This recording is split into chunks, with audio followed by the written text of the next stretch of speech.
एक छोटे से गांव रामपुर में एक गरीब किसान राम प्रताप था, जिसका एक पत्नी राधिका और उसका एक बेटा करण था।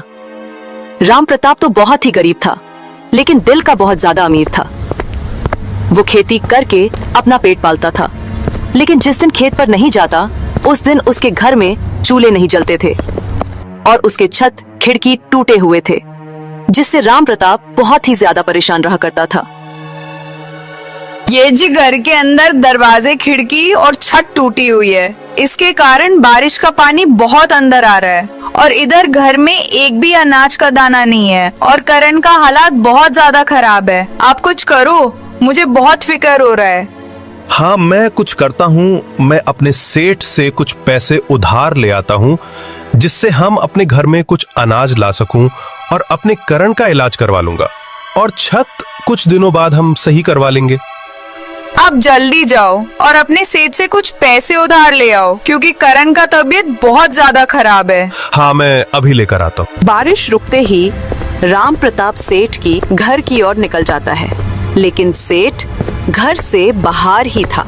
मालिक, मेरे घर टूटे हुए हैं, जिससे बारिश का पानी अंदर आ जाता है, और मेरे बेटे करण का तबीयत बहुत ज्यादा खराब है। साथ में घर में अनाज का एक दाना भी नहीं है, इसलिए आप मुझे थोड़ा पैसे दे दीजिए, जिससे मैं अपने घर को सही कर सकूं और अपने बेटे का इलाज करवा लूंगा। पैसे किस बात के भाई? मालिक, जो मैं 15 दिन आपके घर में काम किया हूं, उसका पैसे दे दीजिए, जिससे हम अपने घर में थोड़ा अनाज और अपने बेटे करण का इलाज करवा सकूं। अरे लेकिन 15 दिन का पैसा कहाँ मिलता है?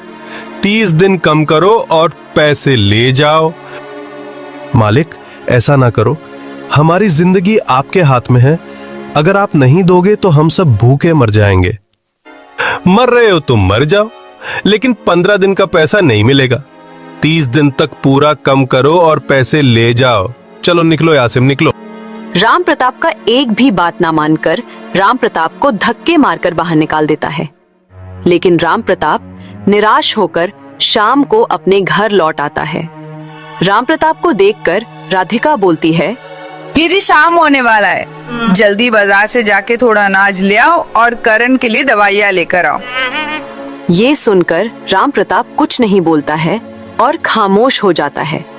राम प्रताप को खामोश देखकर राधिका बोलती है, क्या सेठ ने पैसे नहीं दिए क्या? सेठ ने 15 दिन का पैसा देने के लिए मना कर दिया।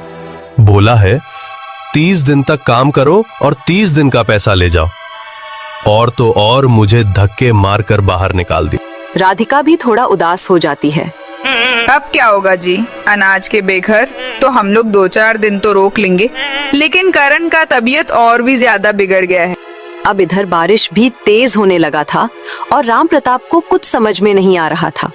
तीनों अब भूखे सो जाते हैं, लेकिन भूखे वजह से नींद भी नहीं आ रही थी।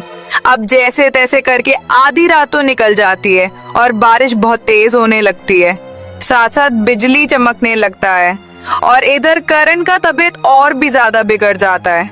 ये देखकर राधिका राम प्रताप से कहती है, करण का तबीयत और भी ज्यादा बिगड़ चुका है। अब डॉक्टर के बिना करण का तबीयत और भी खराब होते जा रहा है। कुछ करो, करण अभी कुछ बोल भी नहीं पा रहा है। ये सुनकर राम प्रताप पसीने से भर आता है। अब राम प्रताप बिना देरी किए करण को अपने गोद में उठाकर अस्पताल की ओर निकल जाता है। इधर बारिश भी बहुत तेज हो रहा था, साथ में बिजली भी चमक रहा था और अस्पताल रामपुर से बहुत दूरी पर था। राम प्रताप के पीछे पीछे राधिका भी चल पड़ती है।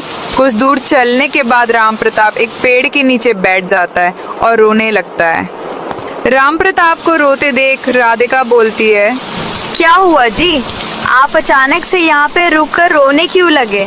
ये बात सुनकर राम प्रताप रोते हुए राधिका से कहता है, मैं रो रहा हूँ अपनी लाचारी पे। अगर मेरे पास अभी पैसे होते तो मैं अपने करण को ऐसे हालात में कभी नहीं रखता। मुझे बहुत बहुत दुख हो रहा है। काश मैं ये सब देखने से पहले मर ही गया होता। ऐसा ना बोलो जी, चलिए करण का तबीयत बहुत ज्यादा खराब है और अस्पताल भी यहाँ से बहुत दूर पर है। अगर यहीं पे रहेगी तो अस्पताल जाने में बहुत देर हो जाएगी। ये बात सुनकर राम प्रताप करण को अपने गोद में उठाकर अस्पताल की ओर निकल पड़ता है। लेकिन काफी समय चलने के बाद उन लोग अस्पताल पहुंच जाते हैं और राम प्रताप करण को लेकर अस्पताल के अंदर डॉक्टर के पास ले जाता है। लेकिन डॉक्टर राम प्रताप के पास पैसे ना होने के कारण करण का इलाज करने से मना कर देता है। डॉक्टर साहब, देखिए मेरे बेटों को क्या हो गया है, अभी अच्छे से आंख भी नहीं खोल रहा है। इसका तबीयत बहुत खराब है, आप जल्दी से इसका इलाज कर दीजिए। इलाज तो हो जाएगा, लेकिन पहले 5,000 रुपए जमा करो, उसके बाद आपका बेटा का इलाज स्टार्ट करूंगा। डॉक्टर साहब, मेरे पास पैसे तो नहीं है, लेकिन प्लीज ऊपर वाले के लिए मेरे बेटे का इलाज कर दीजिए। मेरे बेटा को तबीयत बहुत ही ज्यादा बिगड़ गया है। नहीं नहीं, ऐसा काम नहीं होता है। आप जाकर पैसे ले आओ, उसके बाद ही आपके बेटे का इलाज होगा। ये सुनकर राम प्रताप घबरा जाता है और तीनों अस्पताल के बाहर आ जाते हैं। इधर बारिश भी तेज हो रहा था और बारिश रुकने का नाम भी नहीं ले रहा था। तीनों भीगने के वजह से और भूख की वजह से अस्पताल के बाहर बेहोश हो जाते हैं। अगला दिन राम प्रताप का आंख खुलता है तो खुद को अस्पताल के अंदर पाता है। तभी सामने से वही डॉक्टर आता है जो पैसे ना होने के कारण उसके बेटे का इलाज करने से मना कर दिया था। डॉक्टर को देखकर राम प्रताप बोलता है, राधिका और करण कैसा है? दोनों ठीक है और दूसरे रूम में आराम कर रहे हैं। बहुत बहुत शुक्रिया डॉक्टर साहब, आपकी वजह से हमारा फैमिली बच गया। शुक्रिया मुझे मत करो, उस व्यक्ति को करो जो आपके परिवार का इलाज के लिए पैसे भरा है। कौन व्यक्ति है और हमारे परिवार के लिए क्यों पैसे भरा है? मुझे तो पता नहीं वो क्यों भरा है आपके परिवार के लिए पैसे, लेकिन उसका नाम पंकज है और वो बाहर आपका इंतजार कर रहा है। अब जाकर उनसे मिल लीजिए। राम प्रताप उस पंकज से मिलता है। आपका बहुत बहुत शुक्रिया जो आपने मेरे फैमिली के लिए पैसे भरे। ये सब तो छोड़ो, लेकिन आप तीनों बाहर बेहोश क्यों थे? अब राम प्रताप सारा बात पंकज को बताता है, जिससे पंकज राम प्रताप को 20 लाख रुपए दे देता है और राम प्रताप अपने लिए सेठ से भी बड़ा घर बनाता है और आराम से जीने लगता है। ऐसे मजेदार कहानी के लिए इस वीडियो को लाइक करें और चैनल पर नए हैं तो चैनल को सब्सक्राइब करना ना भूलिएगा, वरना आप ऐसे मजेदार कहानी नहीं देख पाएंगे।